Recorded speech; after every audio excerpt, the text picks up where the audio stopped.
우리 고개 숙여 기도하겠습니다. 하나님 아버지, 오늘도 우리를 사랑하셔서 주의 예배처로 불러주시고 또 예배 드리고자 하는 마음 주시니 감사와 찬양을 드립니다. 하나님의 말씀에 마음을 준비하여 나아싸우니 하나님의 레마의 말씀을 허락하여 주시옵소서. 그리할 때 그 말씀이 운동력을 가져 우리의 삶에 성령이 역사하여 주시며 우리의 삶이 거룩한 하나님을 기쁘시게 한 삶으로 날마다 변화되어질 수 있도록 주여, 우리에게 꼭 필요한 말씀을 허락하여 주시옵소서. 이 모든 말씀 우리 구주 예수님의 이름으로 기도드렸습니다. 아멘. 아멘. 할렐루야. 여러분들의 기도 안에서 연합감리교회 한인 총회를 월요일부터 목요일까지 잘 다녀왔습니다. 개인적으로 저는 이제 총회 임원이었기 때문에 아주 바쁘게 일정을 소화했고요. 육신적으로는 되게 피곤하고 힘들었습니다. 그런데 영적으로는 너무 은혜도 많이 받고 또 예배를 통하여 또 하나님의 인도하심을 통해서 또 용기와 희망을 다시 얻는 그런 총회였습니다. 앞으로의 우리의 교단 상황이 쉽지 않습니다. 더 큰 혼란이 이제 5월부터죠. 오늘부터 많은 혼란이 이제 예상되어집니다. 그리고 이제 9월 정도 되면 교단 지도자인 이제 새로운 신임 감독들을 이제 선출하게 되는데 아마 그 뽑히고 난 후에 더 큰 혼란이 예상되고 있습니다. 이런 상황을 좀 잘 이해하고 우리 교회가 더 복음의 사명을 잘 감당하기 위해서 현 교단 상황을 잘 이해할 수 있는 시간을 한 6월 초쯤에 준비하려고 합니다. 이번 총회 주제가요, 내가 친히 가리라는 그 출애굽을 위해서 하나님께서 모세에게 주신 말씀입니다. 우리가 무엇을 하든 어디에 있건 하나님께서 함께 계셔서 우리가 하나님이 함께 계심을 생각하고 걸어가면 그 상황이 광야일지라도 이겨내갈 수도 있다라는 그런 말씀을 우리가 총회 동안 마음에 새겼습니다. 저녁 집회 때마다 하나님의 임재와 예수님의 임재, 성령님의 임재를 찬송과 말씀과 기도 안에서 경험하면서 저도 다시 결단하는 시간을 갖습니다. 그 교회의 주인 되신 주님께 모든 사역과 그 방향을 맡기고 순종해야겠다는 마음으로 다시 헌신을 했습니다. 그리고 이제 오늘 이제 주일 예배를 준비하는데 사실 이번 주일 예배는 유아 세례도 있고 컨퍼메이션이라고 견신례라고 하죠. 입교하는 그런 예식이 있고 또 오늘이 또 어린이 주일이니까 설교를 어느 방향에 맞춰서 해야 될지 되게 고민이 많이 되더라고요. 그럴 때 제가 이제 좀 생각을 한 게 이 유아 세례든 견신례든 이 세례의 중심에 성령이 역사하시는 예식이라는 것을 제가 감동으로 얻고 그래서 오늘 제목이 성령님은 이렇게 제목을 정했습니다. 유아 세례는요, 우리가 받았던 처음에 유아 세례는 부모님에 의해서 받은 거지만 믿음의 고백이 된다는 그 결정을 이제 13살 때 견신례를 통해서 입교하며 주님 앞에 드리는 예식을 하는 것이죠. 이 예식을 주관하시는 이가 바로 하나님이시고 그 하나님께서 그 거룩한 영을 우리에게 부어 주신다라는 말씀이 오늘 우리가 읽었던 그런 말씀이죠. 그 말씀처럼 기름을 부으신 이가 하나님이시고 우리 마음에 성령을 주셨다라고 합니다. 이 말씀은요, 믿는 자에게 너무나도 중요한 말씀입니다, 여러분. 세례를 받은 이들과 세례를 받을 이들에게 모두 중요하고 우리가 믿음 생활을 하는데도 이 말씀은 너무나도 중요한 말씀이니 여러분 꼭 기억하시기를 부탁드립니다. 그 첫 번째가 뭐냐면 하나님은 우리에게 성령을 주셨다라는 거예요. 사랑하는 성도 여러분, 하나님께서 주신 그 성령을 받으셨습니까? 오늘 고린도후서 1장 그 21절과 22절의 말씀을 다시 보면 이렇습니다. 우리를 너희와 함께 그리스도 안에서 굳건하게 하시고 우리에게 기름을 부으신 이는 하나님이시니 그가 또 우리에게 인치시고 보증으로 우리 마음에 성령을 주셨느라. 아멘. 성령님은요, 우리를 굳건하게 하십니다. 굳건하게. 즉 하나님은요, 우리와 함께 하기 위해서 성령을 주시고 굳건하게 하신다는 거예요. 근데 굳건하게라는 말이요, 다른 말로 하면 보증한다는 거예요. 그럼 무엇을 보증하는가? 하나님 자신에 의해서 그리스도의 것, 하나님의 것이 된 것을 보증한다는 뜻이고, 이것이 단순히 문서에 남는 그런 보증이 아니라 하나님께서 우리의 삶에 함께 동행하시고 이끌어 주신다는 그 약속의 보증이라는 것이죠.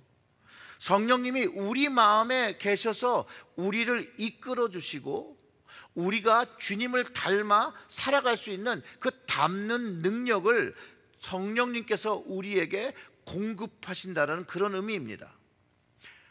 오늘 2부 예배 때 받을 유아들이 받는 세례가 바로 하나님의 약속을 받는 거죠. 이 아이들에게도 성령님이 임재하셔서 이 아이들의 삶을 보증해 주시고 굳건하게 하는 그런 의식, 예식을 드리는 거죠. 그래서 연합감리교에서 이 세례식을 성례전이라고 합니다. 성례전, 거룩한 예식.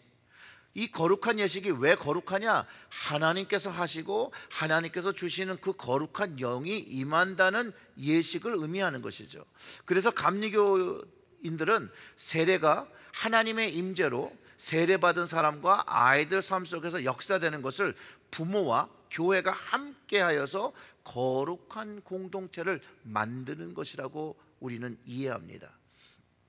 여러분들 다 아시는 것처럼 유아 세례는 보통 한두 살 사이에 주었었죠, 예전엔. 근데 요즘은 그냥 어린이도 그냥 세례를 다 줍니다. 유아는 그 나이를 지나더라도 어린이한테도 주고, 그리고 결국은 13살 때 자기들이 자기의 믿음을 고백할 수 있을 때까지 우리들이 부모들이 양육하고 13살이 넘어서 자신의 믿음을 고백할 수 있을 때 그 confirmation, 자기의 믿음을 confirm하는 그런 시간을 갖는 겁니다.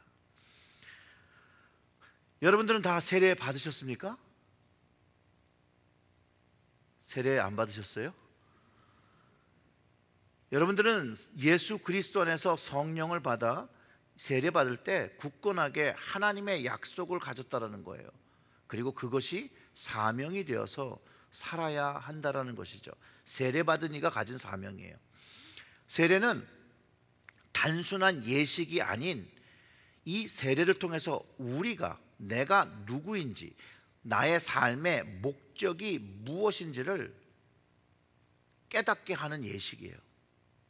그렇기 때문에 어떤 세례식에, 내 세례식이 아니라도 남의 세례식을 참여하더라도 이 세례 예식을 통해서 다시 한번 하나님 안에 내가 누구인지, 내 삶의 목적이 무엇인지를 다시 한번 생각해 볼 수 있는 시간이 되어집니다.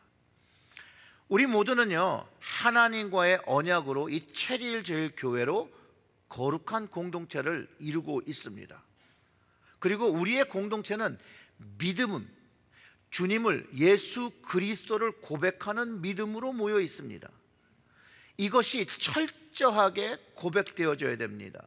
왜냐하면 우리의 모임은 우리 개인의 이익과 목적을 가지고 모이지 아니하고, 우리의 모임은 주님의 이익과 목적을 위해서 모였다라는 것이에요. 그리고 우리가 받은 세례는요, 우리가 잘하고 능력이 있기 때문에 받을만 하기에 받은 것이 아니라 하나님의 은혜와 사랑으로 주어진 것을 받았다라는 것을 꼭 알아야 합니다. 그래서 우리가 죄인인 것을 고백하고 주님의 구속의 은혜를 받을 수 있는 것을 세례로 다시 한번 확증하고 하나님의 사랑을 보증받는 시간이라는 것이죠. 성령님은 이 받은 세례의 의미가 무엇인지를 우리에게 끊임없이 우리와 함께 하시면서 가르쳐 주시고, 그리고 보증해 주시고 굳건하게 하신다라는 거예요. 즉 성령님은 늘 우리 안에 계시면 우리가 예수 그리스도와 함께 하심을 알려주고 가르쳐 주신다라는 거예요.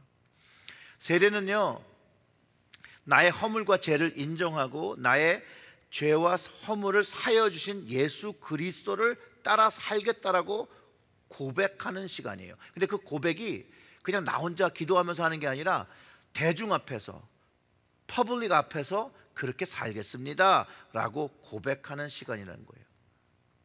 그래서 세례에 보이는 증표는 물이죠. 이 물은 그 베프티스멀 폰트에 옮겨서 아이들 머리에까지 부어져서 죄가 씻어지고 깨끗해지는 것을 다시 한번 기념하며 그것을 마음에, 영에 새기는 것입니다. 예전에는 강이나 이런 데서 전신이 잠기는 그런 세례를 거행했었죠.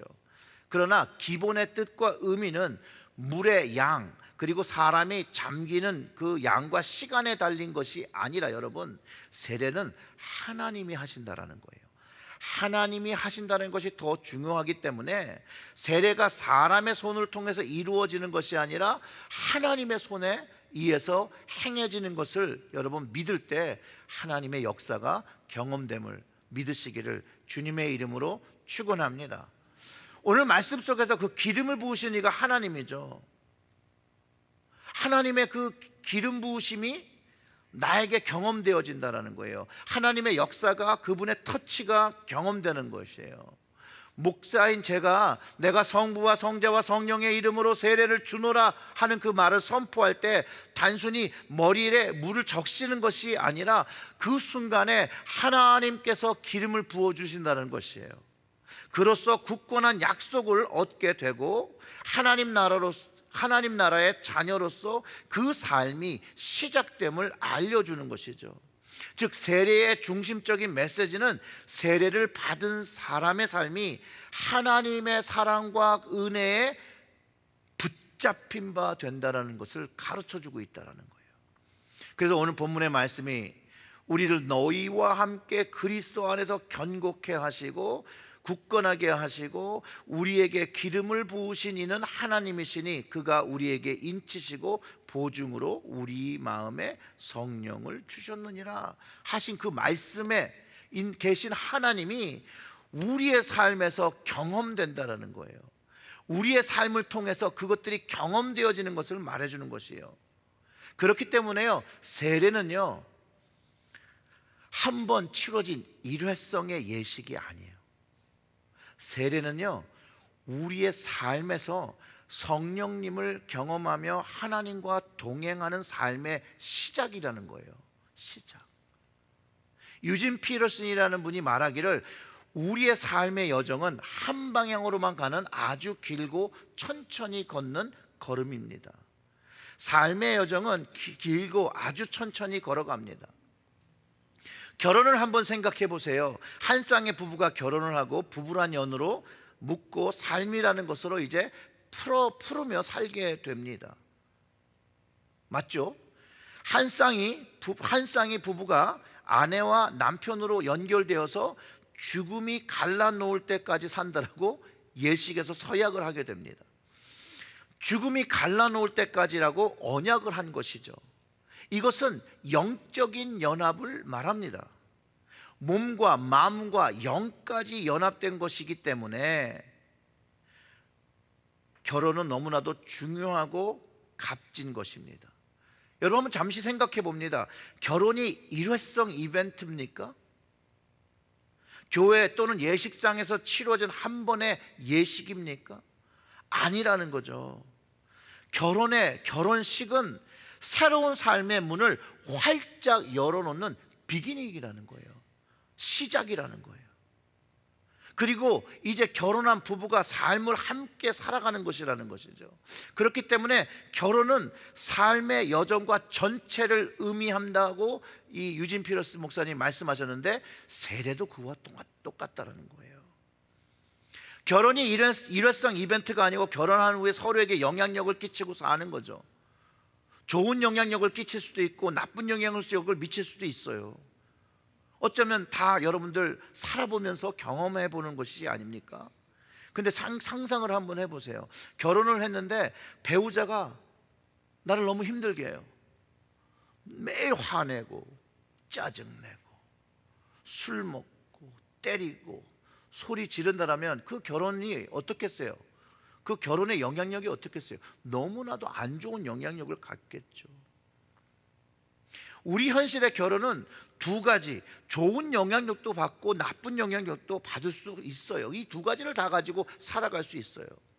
만약 결혼이 일회성 이벤트가 아니라 삶이기 때문에 이렇게 길고 천천히 걸어가는 걸음처럼 가는 길이기 때문에 서로에게 영향을 받는다라는 거예요.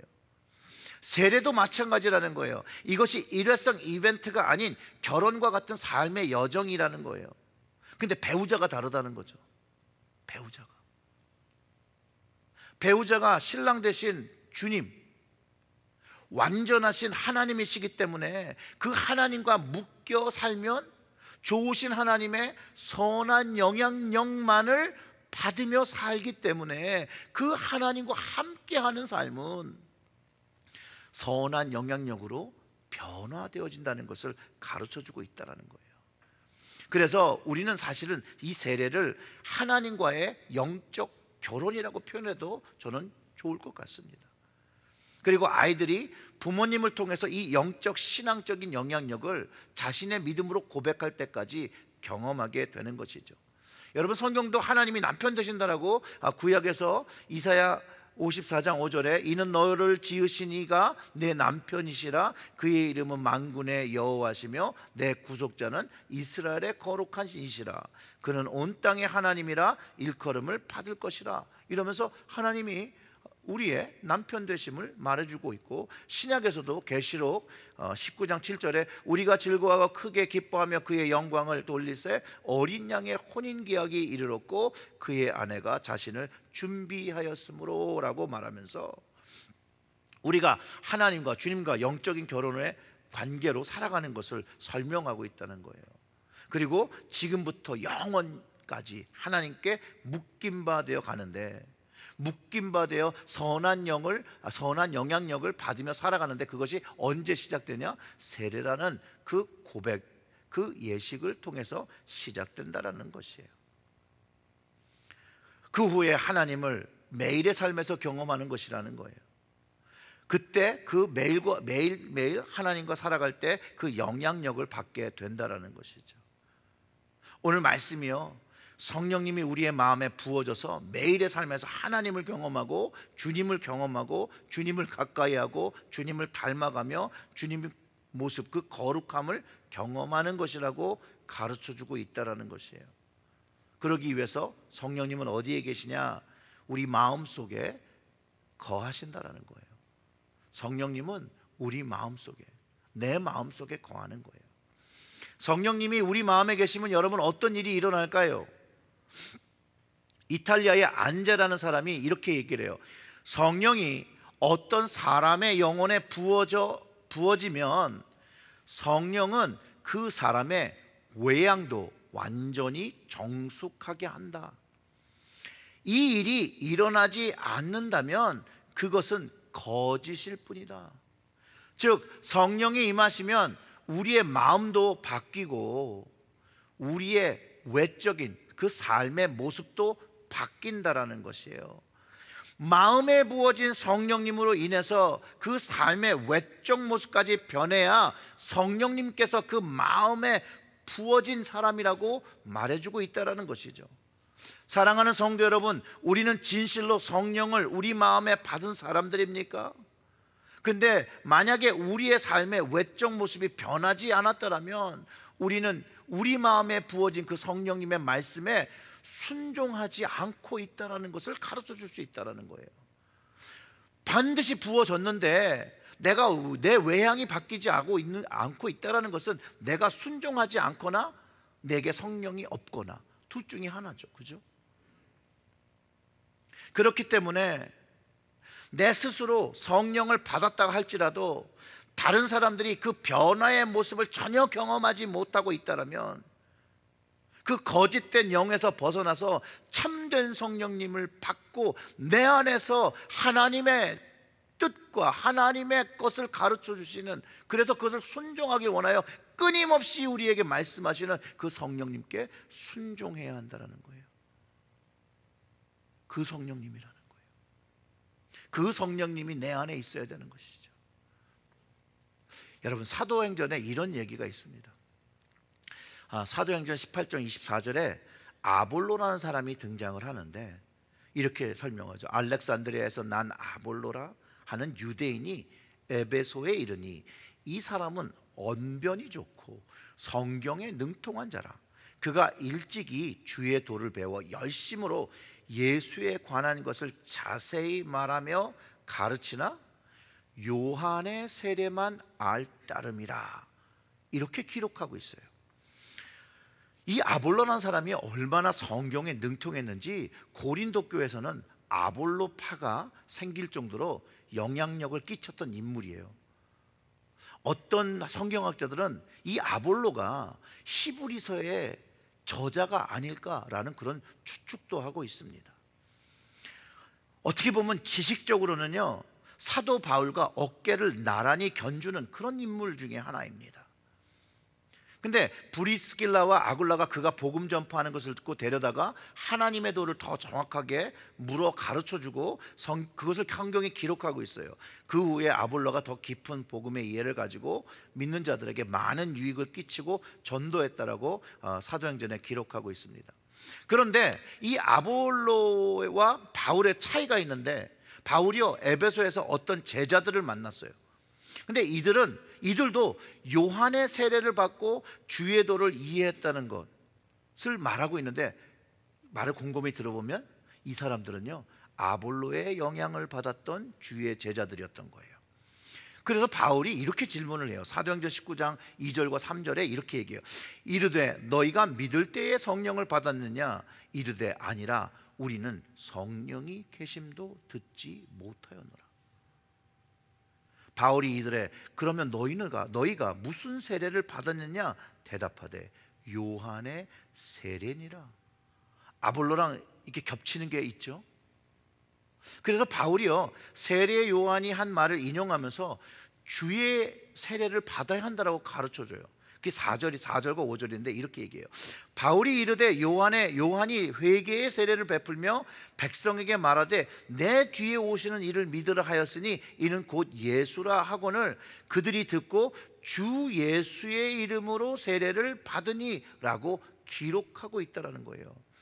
성경은 이 제자들이 예수님 몰랐다고 하지 않았습니다. 예수를 아는 제자들이라고 얘기했는데, 요한의 세례와 주 예수의 세례가 무엇이 다르기 때문에 초대교회 때에 예수의 이름으로 다시 세례를 받게 했느냐라는 질문을 좀 해봐야 된다는 거예요. 바울이 여기서 설명하고 있죠. 요한의 세례는 회개의 세례예요. 회개의 세례. 자신 스스로 회개하며 거룩한 삶을 살겠다고 고백하고 받는 세례. 이 세례는 오늘 본문에서 하나님께서 부으시는 그 기름 성령을 받지 못한 거죠. 그럼 예수님의 세례는 바로 주실 성령과 불세례를 의미하고 있는 것이에요. 물론 주 예수의 이름으로 받는 세례도 회개가 요구되죠. 왜냐하면 실제로 진실한 회개 없이 성령을 받을 수 없기 때문에 그렇습니다. 성령님께서 우리를 회개할 수 있도록 이끄시는 분이기도 하죠.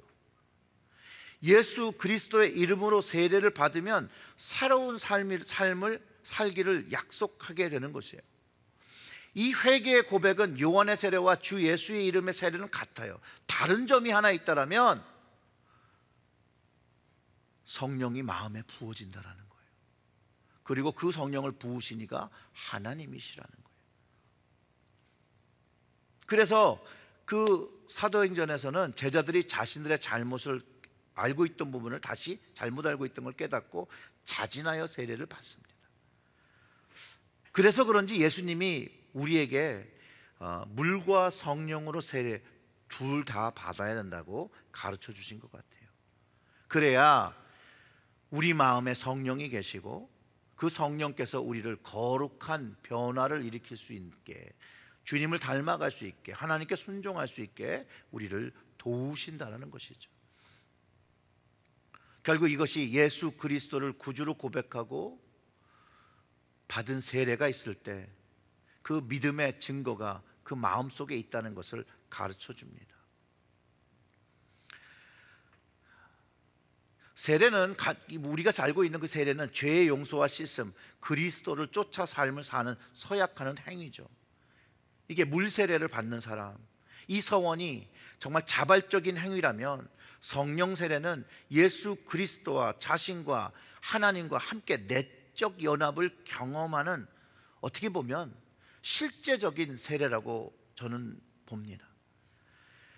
왜냐하면 예수님께서 이렇게 말씀하셨거든요. 성령을 받으면 요한복음 14장 2절의 말씀처럼 그날에는 그 성령이 임하시면 내가 아버지 안에, 너희가 내 안에, 내가 너희 안에 있는 것을 너희가 알리라 라고 하면서 성령님을 통해서 신비하고 초월적인 임재가 우리 안에서 경험되는 것을 깨닫는다고 가르쳐 주셨기 때문에 그렇습니다. 14장 20절의 말씀이죠. 그리고 오늘 고린도후서 1장 22절에 성령님께서 내주하시면 그가 또한 우리에게 인치시고 보증으로 우리 마음에 성령을 주셨느니라. 성령을 주셨느니라. 그 말씀이 확실하게 나에게 체험이 되는 거예요. 그렇기 때문에 예수 그리스도께서 내 안에 계심을 확신하고 하나님 아버지의 임재를 경험하며 살아가는 사람이 되어진다라는 것이죠.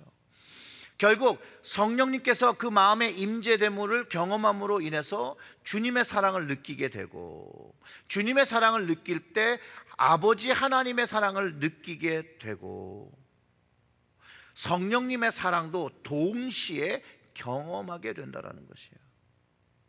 그리고 하나님의 그 거룩한 영인 성령님을 경험하니 우리의 삶도 거룩하게 변화한다라는 것이죠.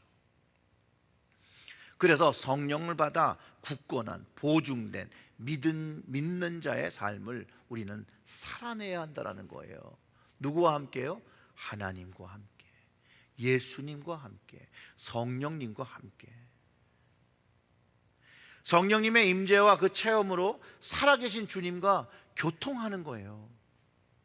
그 믿음이 살아있으니, 살아있는 믿음이니까 하나님께서 칭찬하시는 그런 믿음이 되어진다라는 거예요. 여러분, 근데 이 믿음의 종류가 여러 가지가 있다라는 거예요. 각 사람마다 자신들이 내리는 믿음의 기준이 있어요. 근데 내가 내린 믿음의 기준은 우리의 믿음의 삶을 혼란스럽게 해요. 그런데 성경적인 믿음을 가져야 되는 거예요. 성경적인 믿음을 가지면, 즉 구원받는 믿음, 성령 받은 믿음은 우리를 절대 혼란하게 하지 않아요. 우리를 하나님의 가까운 곳으로 우리를 인도하신다라는 거예요. 그게 사람이 가진 믿음과 하나님이 주신 믿음이 다르다라는 거예요. 여러분, 성령의 은사 중에 믿음의 은사가 있어요. 믿음의 은사가. 성령님이 마음에 계십니까? 내 안에 성령님이 있다는 증거를 우리는 확인할 수 있는데요. 우리가 어떤 상황, 어려운 상황, 힘든 상황에 있을지라도 결국 내주하시는 성령님으로 인해서 결국 우리는 평안을 누리게 된다는 거예요. 평안을. 요한복음 26장 26절부터 27절의 말씀을 보면 이렇습니다. 보혜사 곧 아버지께서 내 이름으로 보내실 성령, 그가 너희에게 모든 것을 가르치고 내가 너희에게 말한 모든 것을 생각나게 하리라. 그 다음 말씀이 이거예요. 평안을 너희에게 끼치노니 곧 나의 평안을 너희에게 주노라. 내가 너희에게 주는 것은 세상이 주는 것과 같지 아니하리라. 너희는 마음에도 근심하지 말고 두려워하지도 말라. 사랑하는 성도 여러분, 성령님이 내 안에 내주하시면, 내 안에 계시면, 내 마음에 있으면 내가 지금 처한 상황에서 근심하지 않게 된다는 거예요. 근심할 일이 있는데 결국 성령님으로 해서 근심하지 않게 되고, 성령님으로 인해서 두려워하지 않게 되고, 성령님으로 인해서 미워할 일이 있는데 미워하지 않게 되고, 화내지 않게 되고, 싫어하지 않게 되고, 짜증내지 아니하게 되고, 외롭지 아니하게 되고, 혼자 있지 아니하게 되고, 누구와 함께 있다라는 거예요? 하나님과 주님과 함께하는 것을 경험하게 된다는 거예요. 하나님 아버지와 예수님과 성령님 모두 계심을 체험하며 하나님이 부어주시는 그 성령의 은혜, 그 기름 부으심으로 인해서 세상 사람들이 생각하고 느끼고 표현하는 방법과 행동이 아니라 하나님이 주시는 은혜를 경험하고 위로받고 희망을 바라보며 다른 모습으로 살아가게 된다라고 가르쳐 주는데, 이것이 성경이 말하는 거룩한 삶이라는 거예요. 거룩한 삶. 성령님께서 우리 마음에 은혜를 주시며 그 성령님을 통해서 우리의 삶을 굳건하게 하신다라는 거예요. 외로울 때 하나님께서 성령님을 통해서 이렇게 말씀하시는 거라는 거죠. 내가 너를 사랑한다. 나의 사랑하는 딸아, 나의 사랑하는 아들아, 내가 있다. 외로워하지 마라. 두려워하지 마라. 그렇게 말씀해 주신다라는 거예요. 오직 하나님의 사랑과 은혜로 이 성령님을 마음에 받고 그리스도와 동행하며 하나님과 친밀한 교제를 누려야 한다라는 것이죠.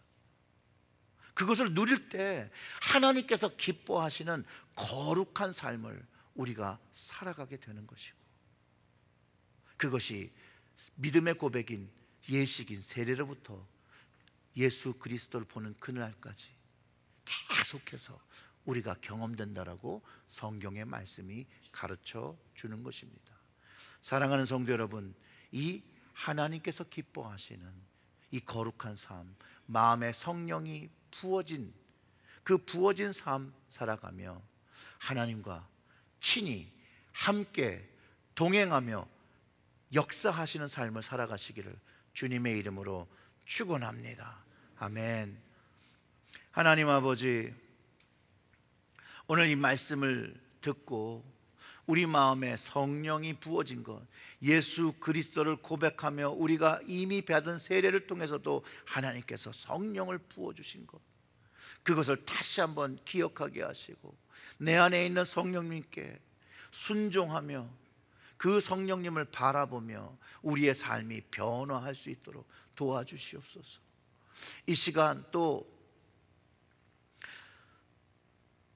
성찬으로 참여할 때 우리의 마음에 하나님께서 부어주신 성령이 또 가득 채워질 수 있도록 우리가 주님의 몸과 살을 감당할 때 주께서 하나님의 그 신비한 방법으로, 영적인 방법으로 우리의 비어진 모든 그 마음에, 그 공간에 성령으로 가득 채워 주시옵소서. 예수님의 이름으로 기도드렸습니다. 아멘.